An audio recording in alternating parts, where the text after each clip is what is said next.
우리가 주의 성전에 올 때마다 살아계신 하나님을 만나기 위해서 간절한 마음을 가지고 주의 은혜를 구할 때 주의 놀라운 사랑의 비밀을 깨닫는 우리 모두가 될 수 있기를 간절히 축원합니다. 우리가 지난 주일에 묵상한 말씀이 우리 믿음의 사람들은 예수 그리스도 안에서 새로운 피조물이라 라고 고백했던 사도 바울의 증언을 나누며 은혜를 받았습니다. 새로워진다는 것, 그것은 우리 모든 사람들이 열망하는 삶의 모습일 것입니다. 그런데 가끔은 새로움이라는 것에 중독되어서 마치 우리에게 새로움을 강요하는 그런 모습으로 비춰질 때를 찾습니다. 너무나 많은 것을 바꾸려고 노력하는 그런 모습들이 있습니다. 그래서 가끔은 바꾸지 말아야 될 본질조차도 놓치고 바꾸려고 하는 그런 사람들의 모습을 보게 됩니다. 어떤 분이 이런 말을 하는 것을 들었습니다. 나의 생명은 어머니의 수고로 태어났지만 나의 미모는 성형외과 의사 선생님의 수고로 태어났다라는 그런 이야기를 들었습니다. 하지만 사람들이 아무리 바꾸고 수술을 하려고 해도, 새롭게 되려고 해도 정말로 바꾸고 변화되어야 될 것이 바뀌지 아니하면 우리의 마음을 공허하게 하는 것이 우리의 변화의 모습이라 이야기할 수 있을 것입니다. 이렇게 새롭게 변다는 의미가 무엇인지를 너무나도 잘 알고 있었던 사도 바울은 그 변화를 그리스도 안에서 내가 새로운 피조물이 되는 것, 하나님의 은혜를 깨닫고 하나님의 사랑으로 내가 변화되는 것, 그것이 참된 변화와 새로움이라고 말씀해 주고 있습니다. 사도 바울은 대단한 야심가였습니다. 그런 야심을 채우기 위해서 그 당시에 최고의 신분이었던 로마의 시민권을 얻었습니다. 최고의 학문인 가말리엘, 그 학파의 수제자가 되었습니다. 최고의 권력이었던 사나드린 공회의 차세대 리더가 되었습니다. 세상 사람들이 최고라고 떠드는 것, 그것을 붙잡으면 내가 새로워질 거라고, 그 안에서 뭔가를 발견할 수 있을 거라고 생각을 했습니다. 그런데 사람들이 최고라고 이야기했던 그것을 가졌던 사도 바울이 행했던 것은 자신의 욕망을 위해서 다른 사람의 생명을 살해하는 그런 어리석은 일에 참여했습니다. 사도 바울은 스데반 집사님이 하나님의 복음을 증거할 때 그를 붙잡았습니다. 그리고 그 이단의 복음을 증거하는 것, 그것이 잘못된 것이라고, 그것은 돌로 쳐서 죽여도 마땅한 일이라고 그렇게 판정을 내린 사람이 바로 사도 바울이었습니다. 그런데 사도 바울이 돌에 맞아 죽어 마땅하다 생각했던 그 사람이 마지막 남긴 그 말 한마디로 그의 생각과 그의 모든 것들이 깨어지고 그의 욕망이 무너졌던 것을 보게 됩니다. 스데반 집사님이 자신을 향해서 돌팔매질하는 그 사람들을 향해서 이렇게 기도합니다. 주여, 이 죄를 그들에게 돌리지 마십시오. 그들은 그들의 죄를 알지 못합니다. 이것은 단순히 스데반 집사님을 비난하는 소리가 아니었습니다. 모욕하는 그런 이야기가 아니었습니다. 아마 그 정도의 이야기를 듣는다 할지라도 그것을 참아낼 수 있는 사람들은 많지 않을 것입니다. 어떤 사람들은 그 이야기를 들으면 고소를 하겠다고 흥분을 하는 사람도 있을 것입니다. 그런데 스데반 집사님이 당한 일은 생명을 잃는 일입니다. 돌에 맞아서 자신의 생명이 희생되는 그런 고통을 당하였습니다. 그 고통 속에서도 무식하고 보잘것이 없다고 생각했던 그 스데반 집사가 도저히 사도 바울이 생각지 못한 그 기도를, 하나님 앞에 용서의 기도를 드리고 있을 때 사도 바울은 충격을 받게 되었습니다. 그리고 그 은혜 안에서 십자가의 의미를 깨닫게 되었습니다. 주님께서 나를 위해서 지셨던 그 십자가의 의미가 무엇인지를 깨닫고 그 은혜로 그의 부끄러운 모든 것들이 하나님 앞에 내려지게 되었습니다. 하나님, 내가 지금까지 붙잡고 있었던 학문은 내 욕망을 위한 일이었습니다. 내 신분은 내 부끄러움을 가리는 그런 욕심이었습니다. 그런데 그것으로는 사람을 변화시킬 수가 없다는 것을 깨달았습니다. 사람을 변화시키는 것은 학문이 아니라 세상적인 것이 아니라 자신의 죽음조차도 상관하지 않고 용서를 구하는 사랑, 그 사랑의 능력에 참 능력이 있음을 깨닫게 되었습니다. 이 비밀을 깨달은 사도 바울은 자신의 출세를 위해서, 최고의 신분을 얻기 위해서, 자신의 욕망을 위해서 달려가는 그 사람들을 향해서 그 사람들을 붙잡고 하나님의 사랑을, 주님의 놀라우신 사랑의 은혜를 증거하는 사명의 삶을 살게 되었던 것입니다. 사람들은 자꾸만 무엇을 붙잡고 무엇을 채워야 그것이 나를 지킬 수 있는 힘이 되어준다고 생각합니다. 그러나 주님께서는 내 자신을 비우고 내 자신의 것을 내려놓고 내 자신의 것을 내어주는 사랑, 그것이 우리를 지키는 능력이 된다고 말씀하셨습니다. 그것이 바로 믿음의 역설입니다. 역설이라는 말의 뜻은 겉으로는 불합리하게 보이지만 깊이 생각하면 진리가 되는, 바꿔서 이야기하는 그런 말을 의미합니다. 역설의 말이 중요한 것은 때로 사람들은 자신의 한계에 갇혀서 정말로 보아야 될 것을 보지 못하고 살아가는 그런 어리석은 삶을 살기 때문입니다. 사람들은 자기를 지키기 위해서는 남을 이길 수 있는 힘을 가져야 된다고 말을 합니다. 그래서 어떤 나라나 국가들은 핵을 가져야 우리가 우리 자신을 보호할 수 있다라고 중무장을 하려고 합니다. 그런데 주님께서는 남을 이기는 힘이 우리에게 필요한 것이 아니라 남을 이해하고 남을 사랑할 수 있는 힘, 그것이 모든 사람들이 사는 힘이라고, 나를 지키는 능력이라고 말씀해 주고 있다는 것입니다. 우리가 우리나라 역사에서 가장 존경하는 이순신 장군도 역설을 이야기했습니다. 살고자 하면 죽을 것이요, 죽고자 하면 살 것이다. 이순신 장군은 자신의 부하들이 일본 병사들과 전쟁을 치를 때 그들을 감당할 수 없다는 사실을 너무나도 잘 알고 있었습니다. 너무나도 숫자적으로도 그렇고 무기적으로도 그들을 감당할 수가 없었습니다. 그럼에도 불구하고 자신의 휘하들이 살아남을 수 있는 것은 그 전쟁에서 도망치는 것이 아니라 그 전쟁에서 승리해야 살아남을 수 있다는 사실을 깨닫게 되었습니다. 전쟁에서 실패한 병사가 어떻게 살아남을 수 있겠습니까? 그래서 죽음을 각오하고 싸우지 않으면, 내 목숨을 내려놓고 싸우지 않으면 살 길이 없다는 사실을 병사들에게 각인시켰던 것입니다. 그것이 전쟁에서 승리하는 능력이 되었고 휘하 장수들이, 부하들이 살아남을 수 있는 힘이 되었던 것입니다.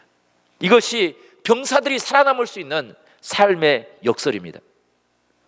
오늘 읽은 말씀에도 이스라엘 백성들을 향한 믿음의 역설을 우리에게 소개하고 있습니다. 오늘 말씀을 보면 혹독한 시간을 보내는 이스라엘 백성들을 발견하게 됩니다. 이스라엘 백성들이 바벨론 포로로 끌려갔습니다. 포로라는 말은 말 그대로 포로입니다. 노예의 삶을 살았습니다. 노예에게는 자유가 없습니다. 자유가 없는 사람들에게 무엇을 가질 수 있는 권리가 없는 것입니다. 그래서 아무런 희망도 붙잡을 수 없는 그런 이스라엘 백성들의 처참한 모습을 오늘 본문은 이야기합니다. 그런데 이런 이스라엘 백성들을 향해서 이사야서 60장, 우리가 읽지 않았지만 60장부터 하나님께서 회복의 은혜를 빌려주십니다. 바벨론 포로 어둠에 갇혀있는 이스라엘 백성들을 향하여 하나님께서 빛을 비춰주시겠다고, 두려움 가운데 빠져있는 그들을 향하여 하나님의 영광을 선포하여 주십니다. 빛이 임하면, 소망이 임하면 어두움과 두려움은 자연스럽게 물러가는 것이 자연의 이치입니다. 그 말씀, 그 소망과 빛이 되는 말씀의 확증이 오늘 이사야서 61장 우리가 읽었던 말씀입니다. 1절을 보게 되면 이렇게 기록되어 있는데, 주 여호와의 영이 내게 내리셨으니 이는 여호와께서 내게 기름을 부으사 가난한 자들에게 아름다운 소식을 전하게 하려 하심이라. 아멘. 성도 여러분, 어둠 가운데 아무런 소망이 없이 살아가는 이스라엘 백성들을 향하여 하나님께서 하나님의 성령을 부어주시고 그들에게 아름다운 소식을 전해주시겠다 말씀하십니다. 이것은 바벨론 포로에 붙잡혀 있는 이스라엘 백성들을 향한 회복의 은혜를 선포해 주시는 말씀이기도 하지만, 나중에 인간의 몸을 입으시고 이 땅에 오신 예수 그리스도께서 우리에게 참된 구원의 은혜를 회복해 주실 것을 약속하시는 말씀입니다. 하나님의 은혜가 임할 때, 우리 안에 하나님의 말씀의 능력이 임할 때 우리에게 참된 회복의 역사가 일어날 것을 예언해 주고 있습니다. 오늘 이 말씀을 우리가 함께 묵상하면서 오늘 본문이 증거하는 역설의 믿음의 역설이 무엇인지를 함께 나누며 은혜를 받기를 원하는데, 첫 번째, 오늘 본문이 말씀하시는 믿음의 역설은 상황이 아니라 소망이다 라고 증거하고 있습니다. 사람들은 좋은 환경에 처해야 행복할 것이라고 이야기합니다. 내가 많은 것을 가져야 그것이 나에게 참된 힘이 될 것이라고 생각을 합니다. 그러나 내가 갖는 것, 내가 취하는 좋은 것, 그것보다 더 중요한 것은 내 마음의 중심입니다. 내 마음의 소망이 사라져버리고 아무런 도전도 아무런 미래도 없다고 한다면 그 삶은 참된 행복이라고 이야기할 수 없을 것입니다. 그래서 1절은 이렇게 하나님의 복음을 증거합니다. 마음이 상한 자를 고치시며 포로된 자에게 자유를, 갇힌 자에게 노임을 선포하십니다. 뿐만 아니라 3절 말씀 보게 되면 화관을 주어 죄를 대신하고 기쁨의 기름으로 슬픔을 대신하고 찬송의 옷으로 근심을 대신하겠다 말씀하십니다. 성도 여러분, 이 놀라운 은혜가 이스라엘 백성들에게 임한 것입니다.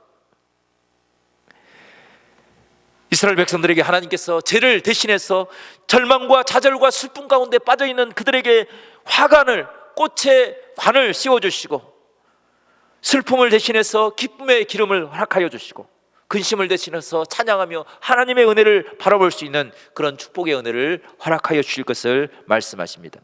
성도 여러분, 이 말씀이 복된 것은 지금 이스라엘 백성들이 처한 상황이 어떠한지를 우리가 깨닫게 되면 더 크게 우리가 은혜를 받게 되는 것입니다. 지금 이 말씀은 회복의 은혜도 이야기하지만 이스라엘 백성들이 처한 상황을 우리에게 들려주고 있습니다. 이스라엘 백성들은 마음이 상해서 고통 가운데 빠져 있었습니다. 포로로 갇혀서 참된 자유를 잃어버리고 살았습니다. 하나님 앞에 예비할 수 없는 그 마음의 고통을 가지고 슬픔과 근심 가운데서 아무런 소망이 없이 하루하루를 살아가고 있었습니다. 그런데 이것보다 더 아픈 상처가 있었습니다. 그것은 이스라엘 백성들이 가지고 있는 믿음의 모습과 상관이 있습니다. 이스라엘 백성들은 전쟁에 피한다는 것이 상대가 군대가 너무 강해서 아니면 우리 군대가 너무 약해서 피하는 것이 아니라 하나님께서 이스라엘 백성들을 버릴 때 전쟁에 실패한다라는 그런 믿음을 가지고 있었습니다. 그래서 아무리 많은 미디안 군대가 쳐들어와도 300명의 사람으로 그들을 물리칠 수 있는 믿음의 용기를 가지고 있었습니다. 그런데 지금 이스라엘 백성들은 바벨론 포로로 끌려왔습니다. 그 사실은 하나님께서 이제 더 이상 이스라엘 백성들을 돌보지 않는다는 그런 생각을 갖게 했습니다. 하나님께 버림받았다는 사실이 포로로 끌려왔던 그 삶의 현장보다 더 힘들고 어려운 상처가 되었습니다. 그래서 눈물로 탄식하며 하나님의 은혜를 구하는 것입니다. 하나님께서 함께 하시지 않기 때문에 근심하고 걱정하며 절망 가운데 빠져 있었다는 것입니다. 그런 이스라엘 백성들을 향하여 하나님께서는 믿음의 역사를 선포하십니다. 바벨론 포로로 이스라엘 백성들이 끌려온 것은 하나님께서 이스라엘 백성들을 버리신 것이 아니라 하나님께서 그들을 새롭게 하시기 위한 하나님의 섭리가 있다는 사실을, 이 바벨론 시간은 고통의 시간이 아니라 연단의 시간이라는 사실을 이사야 선지자를 통해서 선포하십니다. 그 은혜를 붙잡고 살아갈 때 그것이 이스라엘 백성들이 바벨론의 시간을 이기는 축복이 될 수 있다는 사실을 선포하십니다. 그래서 그 소식이 아름다운 소식이 되고 그 소식이 소망을 붙잡는 축복의 소식이 될 것을 말씀하고 계시는 것입니다. 성도 여러분, 우리가 세상을 살아가면서 생각지 못한 어려운 순간에 이 일은 나를 하나님께서 돌보시지 않는다는 그런 시각으로 보는 것이 아니라 이 일을 통해서 하나님께서 새로운 일을 계획하고 계신다는 사실을 깨닫고 그 고통의 시간들을, 그 고통의 현실들을 이겨낼 수 있는 복된 믿음의 사람들이 될 수 있기를 간절히 바랍니다.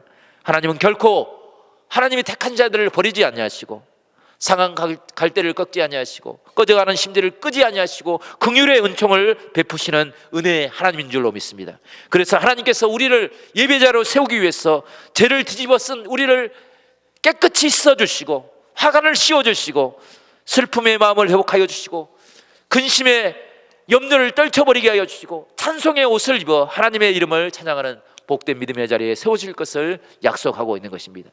성도 여러분, 믿음은 형식이 아니라 찬 마음으로 하나님을 바라보는 것입니다. 상황이 아니라 소망을 붙잡고 하나님의 은혜를 바라보는 믿음의 역설이 우리의 믿음인 줄로 믿습니다. 그러므로 어떤 상황 속에서도 온 마음과 정성을 다하여 하나님을 찾고 구하는 그 믿음의 은혜로 세상을 승리하는 우리 모든 사람들이 될 수 있기를 간절히 축원합니다. 찬송가 305장은 우리 한국교회가 가장 즐겨 부르는 찬양이라고 이야기합니다. 305장인데요. 나 같은 죄인 살리신 주의 놀라워 잃었던 생명 찾았고 광명을 얻어 2절 함께 찬양하겠습니다. 큰 죄악에서 건지신 주의 고마워 나 처음 믿은 그 시간 귀하고 귀하다.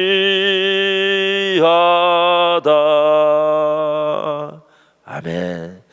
성도 여러분, 주님께서는 우리를 택하시고 우리를 하나님의 자녀 삼아주시기 위해서 사랑과 생명과 회복의 은혜를 우리에게 선포해 주시는 것입니다. 그래서 상황만 따라 살아가는 것이 아니라 하나님의 말씀을 붙잡고 그 상황을 해석해내고 이겨내고 하나님의 말씀으로 세상을 변화시키는 역설의 은혜를 꿈꾸는 삶이 믿음의 은혜라 말씀하고 계시는 것입니다. 성도 여러분, 절망스러운 상황이 아니라 그 상황을 통해서 우리를 새롭게 하시는 하나님의 놀라우신 섭리를 깨달음으로 우리가 소망의 사람들이 될 수 있기를 간절히 축복합니다. 바벨론과 같은 포로 상황에서 다시 한번 일어나서 희망의 사람들이 될 수 있기를 간절히 축원합니다. 두 번째로 이사야 선지자가 선포하는 믿음의 역설은 이스라엘 백성들은 어떤 상황 속에서도 여전히 세상을 향한 하나님의 축복의 통로인 것을 증거하고 계시는 것입니다. 우리가 읽었던 4절부터 9절까지 말씀 보게 되면 하나님께서 이스라엘 백성들을 바라보는 믿음의 시각이 드러나고 있습니다. 4절 말씀은 이스라엘 백성들은 하나님의 은혜를 붙잡음으로 예전에 무너져 버렸던 믿음을 다시 일으키고 예전에 무너져 버렸던 하나님의 성전을 다시 세우는 그런 사명을 감당하는 그런 축복의 사람들이라 말씀하고 계십니다. 6절 말씀 보게 되면 하나님께서는 이스라엘 백성들을 하나님의 거룩한 제사장으로 삼아주시고 하나님의 봉사자라 일컬어 주시는 것입니다. 오늘 6절 말씀을 저와 여러분이 다시 한번 읽어보겠습니다. 6절 말씀입니다. 시작. 오직 너희는 여호와의 제사장이라 일컬음을 받을 것이라 사람들이 너희를 하나님의 봉사자라 할 것이며 너희가 이방 나라의 제물을 먹으며 그들의 영광을 얻어 자랑할 것이니라. 아멘. 얼마나 놀라운 소식입니까? 이스라엘 백성들이 바벨론 포로로 끌려가서 노예로 종으로 살아가고 있는 그들을 향하여 하나님께서는 아니라고, 너희는 종이 아니라 하나님의 제사장이라고, 하나님 앞에 헌신하는 봉사자라고 말씀하고 계시는 것입니다. 이스라엘 백성들이 바빌론 포로로 끌려갔을 때 이스라엘 백성들에게 들려지는 비난과 조롱의 소리가 너무나도 커서 그들은 절망과 좌절할 수밖에 없었습니다. 바벨론 사람들이 이스라엘 백성들을 멸시하며 부르셨습니다.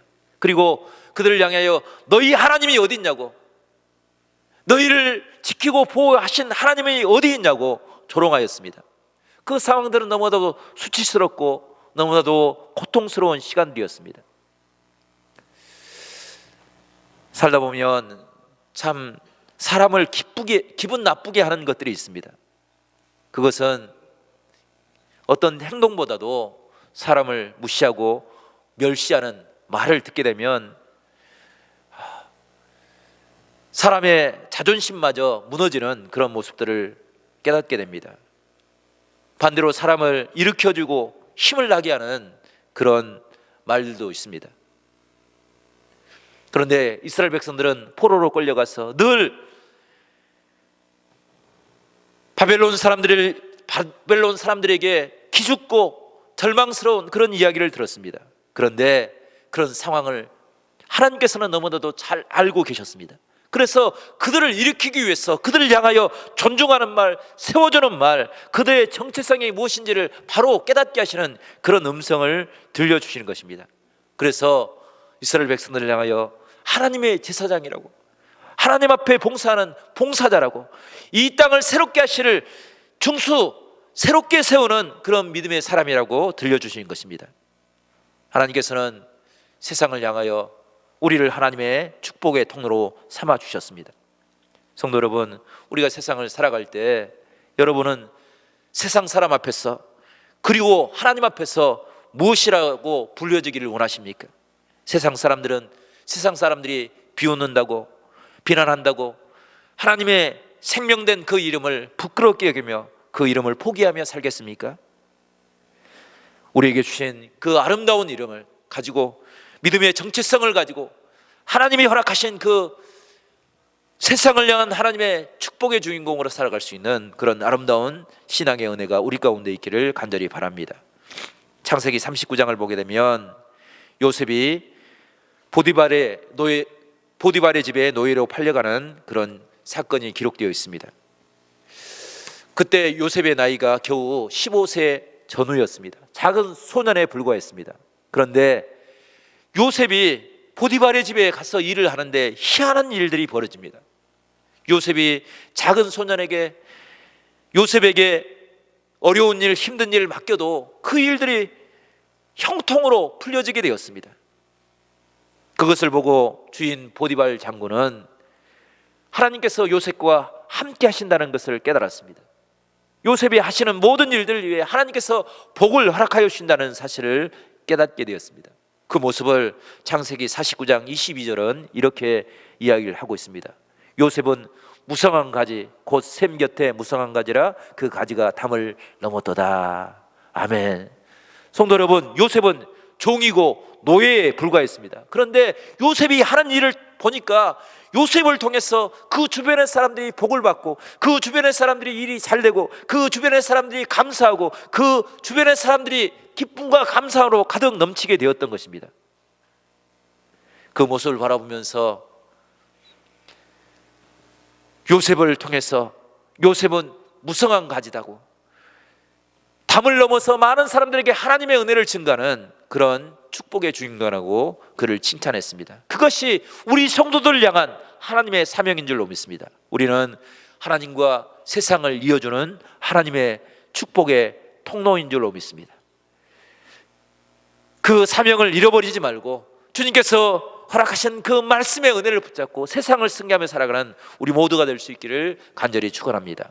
성경을 보면 하나님께서 이스라엘 백성들을 택하실 때 그 택하신 이유를 기록하고 있는데, 하나님께서 이스라엘 백성들을 택한 이유가 그들이 뛰어난 문화를 가지고 있었기 때문이 아니었습니다. 그들이 어떤 군대도 이겨낼 수 있는 위대한 군사력을 가지고 있었기 때문이 아닙니다. 오히려 이스라엘 백성들이 보잘것이었고 아무런 힘을 가지고 있지 않았기 때문에 하나님께서는 그들을 택하시고 그 연약함을 통해서 하나님의 영광을 드러내기 위해서 그들을 택해 주셨습니다. 이것이 하나님께서 이스라엘 백성들을 택하신 믿음의 역설입니다. 세상 사람들은 강한 사람을 따라갑니다. 부유한 사람들을 따라갑니다. 하지만 하나님께서는 강하고 부유한 것이 아니라 가난한 심령을 가지고 하나님을 의지하는 그 사람들을 세워주시고 하나님의 자녀로 불러주시고 하나님의 사명을 맡겨주시는 것입니다. 우리도 주의 성전에 머물면서 하나님의 은혜를 깨달음으로 우리의 처지 때문에 절망하며 좌절하는 것이 아니라 하나님의 사랑 때문에 새로운 소망과 희망을 발견하고 하나님과 동행하는 아름다운 주의 복음을 증거하며 살아가는 복된 믿음의 사람들이 될 수 있기를 간절히 축원합니다. 우리의 삶이 변화되어서 하나님의 영광을 드러내고 하나님의 말씀을 붙잡고 주 앞에 설 때 하나님의 귀한 은혜를 이 땅에 드러내며 살아가는 복된 믿음의 사람들이 될 수 있기를 간절히 축원합니다.